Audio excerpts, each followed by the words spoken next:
नमस्ते। हरिओम नमः शिवाय। स्वागत है आपका आपके अपने चैनल टैरो बाय टीजे पर। गाइज, ये जो रीडिंग है ये मैं करने जा रही हूँ उन लोगों के लिए जो थर्ड पार्टी सिचुएशन में है, यानी कि अगर आपके रिश्ते में कोई तीसरा इंसान इन्वॉल्व है और आप इस प्रेजेंस के बारे में कंफर्म हैं, जानते हैं, then this is the reading for you. Candle से ये रीडिंग करने जा रहे हैं, कैंडल वैक्स रीडिंग होने जा रही है। एंड बेसिकली आपको क्या करना है, जब तक मैं आप लोगों के लिए एनर्जी क्लेंस कर रही हूँ, आपके पर्सन के ऊपर आपको फोकस करना है। उनका पूरा नाम अपने मन में 3 बार रिपीट कीजिए to tap into their energies and उनके चेहरे पर आपको अपना फोकस जो है वो बनाना है। May lord Shiva guide us all in the right direction. Okay, this is a timeless and general reading guys. शुरू करते हैं आप लोगों की रीडिंग। चलिए, let's begin with your reading. हे महादेव, गाइड करें मुझे for my viewers in this third party situation. मेरे व्यूअर्स के पर्सन की एनर्जी उनके टुवर्ड्स इस समय पर कैसी है। गाइस, सबसे पहले जो यहाँ पे मैसेज निकल के आ रहा है, अगर आपकी सिचुएशन में किड्स कहीं ना कहीं इन्वॉल्व हैं, बच्चे अगर इन्वॉल्व हैं, तो आपके पर्सन जो हैं उनके लिए फर्स्ट प्रायोरिटी मुझे यहाँ पे बच्चे दिखाई दे रहे हैं। और अगर बच्चे इन्वॉल्व नहीं हैं तो इनके लिए फ़िलहाल जो फर्स्ट प्रायोरिटी है वो पहला रिश्ता है। यानी कि अगर पहला रिश्ता इनका आपके साथ में है तो आप इनके लिए ज़्यादा इम्पॉर्टेंट हो, और अगर पहला रिश्ता इनका किसी थर्ड पार्टी के साथ में बना हुआ है, आपकी एंट्री इनकी लाइफ में बाद में हुई है, तो वो पर्सन इनके लिए फर्स्ट प्रायोरिटी है। ठीक है, फिलहाल जो इनकी एनर्जी है वो इस तरीके की मुझे दिखाई दे रही है। एंड बार बार मेरी रीडिंग्स में यू बन जाता है। ये कंफर्मेशन मुझे लग रहा है ये किसी एक पर्सन के लिए नहीं आ रहा है, ये बहुत सारे लोगों के लिए ये कंफर्मेशन आ रहा है that this person is coming back. या कई बार ऐसा आपकी सिचुएशन में होता है कि ये पर्सन वापस आने की कोशिश करते हैं लेकिन इनको रोक दिया जाता है, या थर्ड पार्टी के द्वारा ये इंसान बहुत ज़्यादा मैनिपुलेशन फेस कर रहे हैं, बहुत ज़्यादा कंट्रोलिंग चल रही है। Manipulation as an emotionally blackmail इनको किया जा रहा है। लेटर पी बन गया है गाइज, यहाँ पे पी से नाम शुरू होता है। ओके, पी से किसी का नाम शुरू होता है, यहाँ पे ओ है, लेटर आई है। आई कैन ऑल्सो सी कि यहाँ पे जिस व्यक्ति के बारे में बात हो रही है उनका किसी तरीके की आर्ट से कोई लेना देना है, या कुछ आर्टिस्टिक काम ये करते हैं। कोई पर्सन ऐसे भी हैं जिनका पूरा दिन कंप्यूटर के सामने निकल जाता है। Okay, all right. सो यहाँ पर मैं देख रही हूँ कि ये जो इंसान है फिलहाल आज के दिन में जो इनकी एनर्जी है, या इस समय में जब ये रीडिंग आपके पास में पहुँच रही है, ये पर्सन जो है आपसे रिकंसाइल करने के बारे में सोच रहे हैं, या बार बार सोचते हैं और बार बार इनके उस थॉट के ऊपर जैसे ताला लग जाता है, कुछ ब्रेक आ जाता है। समबडी स्टॉप्स देम, या लोग इनको बोल रहे हैं कि आपसे जुड़ने की ज़रूरत नहीं है, आपसे बात करने की ज़रूरत नहीं है।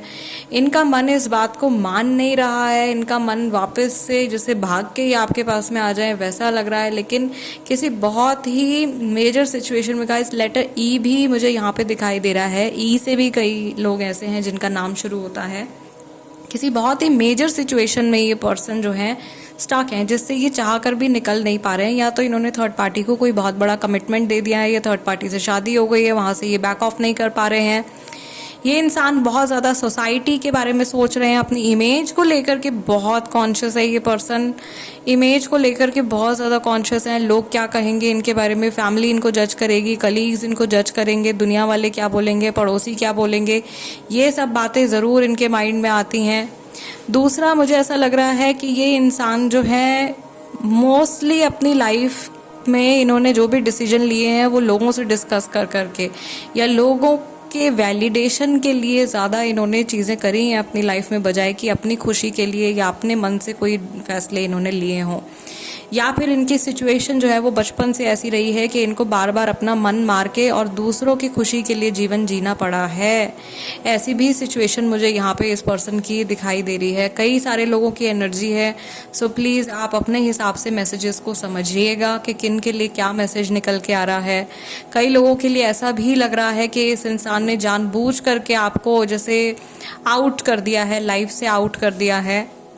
और इन्होंने जैसे डोर्स क्लोज कर दिए हैं, एज एन ब्लॉक कर दिया है, या आपके लिए एक बहुत ही पेनफुल सिचुएशन इस इंसान ने क्रिएट कर दी है जिसको कि आप रिवर्स नहीं कर पा रहे हो। ठीक है, मुझे यहाँ पे कांटे भी दिखाई दे रहे हैं, यहाँ पे जैसे कांटे उग रहे हैं, उस तरीके से ये कनेक्शन आपका होता जा रहा है। अनफॉर्चुनेटली मुझे ऐसा लग रहा है पिछले 3 महीने से ये गैप आप लोगों के बीच में बढ़ता ही चला जा रहा है, बढ़ता ही चला जा रहा है। और थर्ड पार्टी जो है वो ऑफ कोर्स इस चीज़ का फ़ायदा उठा रही है। अगर आप में से आप लोग अगर टैरो कार्ड रीडिंग देखते हैं और आपने अगर द मून का कार्ड देखा है तो ये मून की जो एनर्जी होती है वो दिखाई दे रही है। और एक्चुअल में मून कार्ड जब आता है तो हम कभी भी सजेस्ट नहीं करते हैं कि कोई फैसला लिया जाए या कोई डिसीजन एक्शन लिया जाए, तो वो चीज़ मुझे यहाँ पे दिखाई दे रही है। फिलहाल के लिए इनका कुछ भी करना, अच्छा या बुरा, आप दोनों के लिए एक नेगेटिव सिनेरियो क्रिएट कर सकता है। So this person is thinking about it, ये सोच रहे हैं, थोड़ा लॉजिकली दिमाग लगा करके सोच रहे हैं और अपने आप को रोकने की कोशिश कर रहे हैं कुछ ऐसा करने से जो इनका मन कह रहा है। और ये बार बार मुझे लगता है कि लाइफ में ऐसी चीज़ें करते चले आए हैं।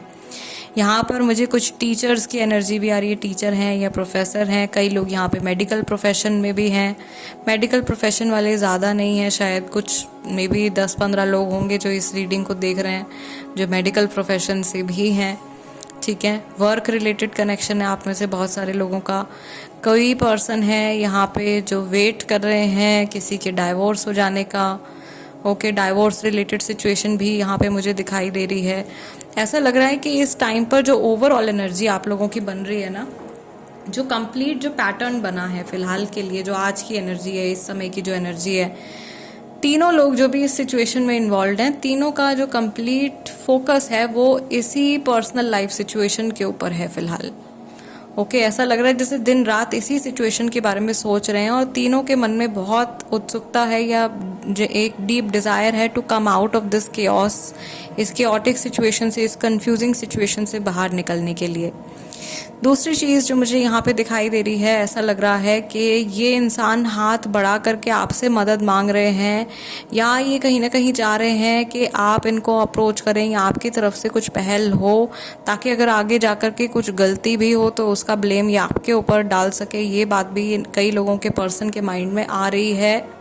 ठीक है, सो थोड़ा सा आपको सेफ भी चलने की ज़रूरत है, बिकॉज आप में से बहुत सारे लोग ऐसे इंसान के साथ में भी डील कर रहे हैं जो माइंड गेम्स बहुत खेलते हैं। ओके, माइंड गेम्स बहुत खेलते हैं और अपने माइंड गेम्स की वजह से ही अपने आप को प्रोटेक्ट कर लेते हैं और सामने वाले पर्सन के ऊपर पूरा ब्लेम डाल देते हैं। Okay, this person looks very very harmless. कई लोगों के पर्सन ऐसे हैं जो बहुत हार्मलेस लगते हैं, लेकिन एक्चुअल में I am getting that very clever fox वाली वाइब।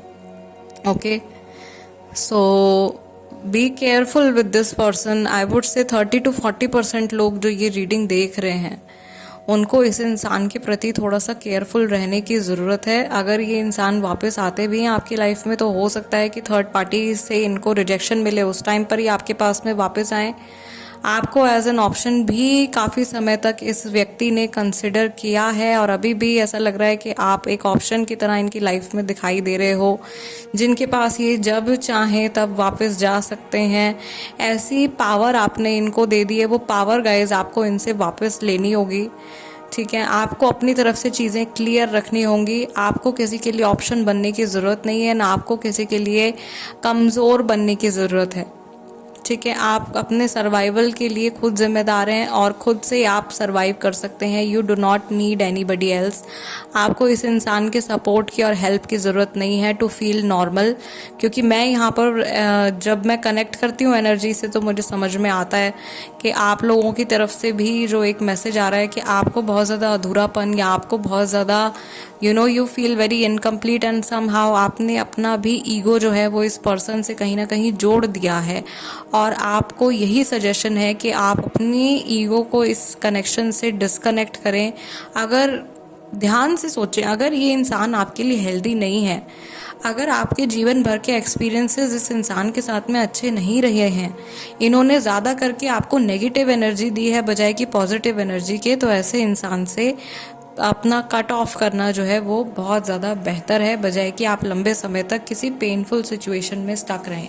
एक बार आपको हिम्मत करनी होगी, एक बार आपको इस सिचुएशन से बाहर निकलने के लिए कदम उठाना होगा, लेकिन उसके बाद आप देखेंगे कि ईश्वर आपके लिए कितने ब्यूटीफुल रास्ते जो हैं वो खोलते चले जाएंगे। यहाँ पे मुझे ऐसा लग रहा है मेरे बहुत सारे व्यूअर्स ऐसे हैं जो टॉक्सिक कनेक्शंस में फंसे हुए हैं, टॉक्सिक रिलेशनशिप में फंसे हुए हैं, बहुत लंबे टाइम से वेट कर रहे हैं और ये पर्सन जो है आने का नाम नहीं ले रहे हैं, ये आपको वैल्यू नहीं दे रहे हैं या आपको प्रायोरिटी नहीं दे रहे हैं। तो कहीं ना कहीं आपको अपने आत्मसम्मान को जागृत करने की ज़रूरत है और अपनी खुशी के लिए, अपनी सेल्फ रिस्पेक्ट के लिए आपको खुद से कदम उठाने की ज़रूरत है।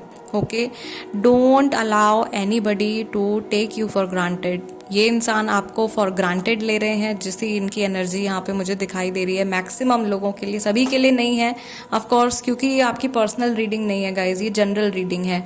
तो जनरल में जो मेजॉरिटी एनर्जी मुझे दिखाई देती है मैं वो आप लोगों के लिए इंटरप्रेट करती हूँ। मेरे जितने व्यूअर्स हैं उनमें से बहुत सारे लोग ऐसे हैं जो एज एन ऑप्शन ट्रीट किए जा रहे हैं। Yes, this is a conformation. आपको अपनी जीवन की जो पावर है वो वापस लेनी है इस व्यक्ति से। ये आप लोगों के लिए आज का मैसेज है and I really hope guys कि इस रीडिंग के ज़रिए मैं आप लोगों की हेल्प कर पाई हूँ, अपने पर्सन की जो एनर्जी है वो आप समझ पाए हों। आपके लिए टैरो कार्ड रीडिंग भी मैं करूँगी on the same topic third party के लिए। अगर आप टैरो कार्ड रीडिंग से ज़्यादा रिलेट करते हैं या वो मैसेज भी आप देखना चाहते हैं तो आप देख सकते हैं। फिलहाल आज की रीडिंग के लिए इतना ही। जाते जाते वीडियो को लाइक दे दीजिएगा, ये मेरा एनर्जी एक्सचेंज है। और जो लोग नए हैं उनसे मैं रिक्वेस्ट करूँगी कि प्लीज़ सब्सक्राइब कर लीजिए tarot by TJ. I will see you guys next time. Till then नमस्ते एंड टेक केयर।